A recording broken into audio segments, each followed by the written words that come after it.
Welcome to the Real Estate Espresso Podcast, your morning shot of what's new in the world of real estate investing. I'm your host, Victor Menashe. Happy Canada Day to our listeners in Canada, and on the first of each month, we review a book of the month. In order to be considered book of the month, a book has to meet a very simple criteria. It has to be impactful enough that it'll either change your life or your perspective on the world. Now, of course, whether it does or not is entirely up to you.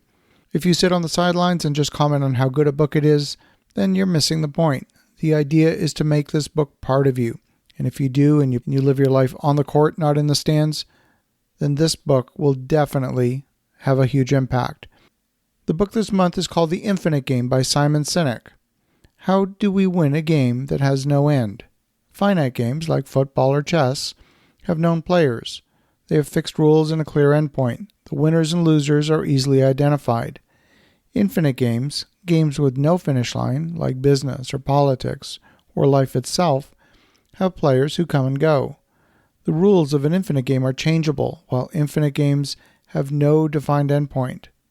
There are no winners or losers, only getting ahead or behind. The question is, how do we play to succeed in the game that we're in? In this book, Simon Sinek offers a framework for leading with an infinite mindset. And nothing illustrates the point better than the opening story from the book. And I'm going to read directly. On the morning of January 30th, 1968, North Vietnam launched a surprise attack against U.S. and Allied forces. Over the next 24 hours, more than 85,000 North Vietnamese and Viet Cong troops attacked over 125 targets across the country. North American forces were completely caught off guard, so much so that many of the commanding officers weren't even at their posts when the attacks began. They were away celebrating Tet in nearby cities. The Tet Offensive had begun. Tet is the Lunar New Year, and it's as significant to the Vietnamese as Christmas is to many Americans. And, like the Christmas truce of World War I, there was a decades-old tradition in Vietnam that there was never any fighting on Tet. However, sensing an opportunity to overwhelm American forces and hopefully bring a swift end to the war, North Vietnamese leadership decided to break with tradition when they launched their surprise offensive. Here's an amazing thing. The United States repelled every single attack, every single one. And American troops didn't just repel the onslaughts, they decimated the attacking forces.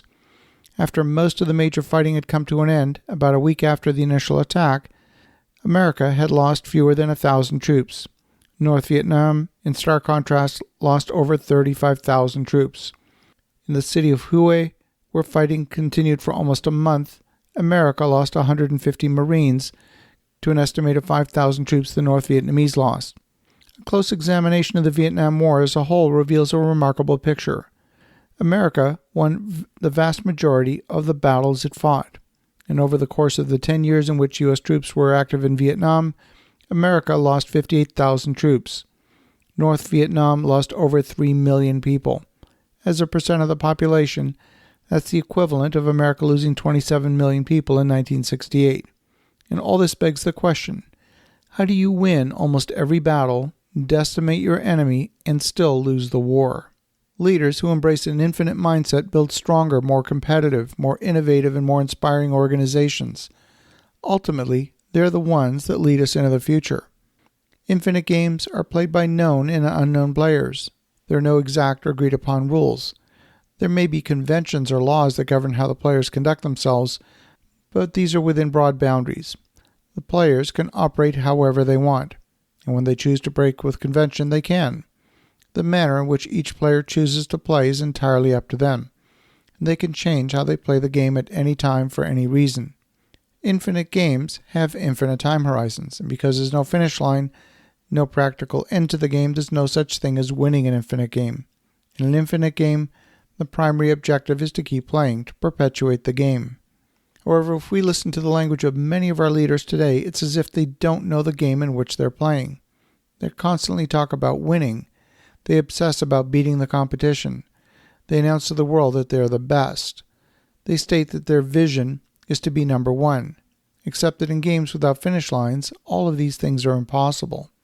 When we lead with a finite mindset in an infinite game, leads to all kinds of problems, the most common of which include the decline of trust, cooperation, and innovation. Leading with an infinite mindset in an infinite game really moves us in a better direction, and groups that adopt an infinite mindset enjoy vastly higher levels of trust, cooperation, and innovation, and all the subsequent benefits. The author, Simon Sinek, is a New York Times best-selling author, and he brings a unique perspective to playing the game of life.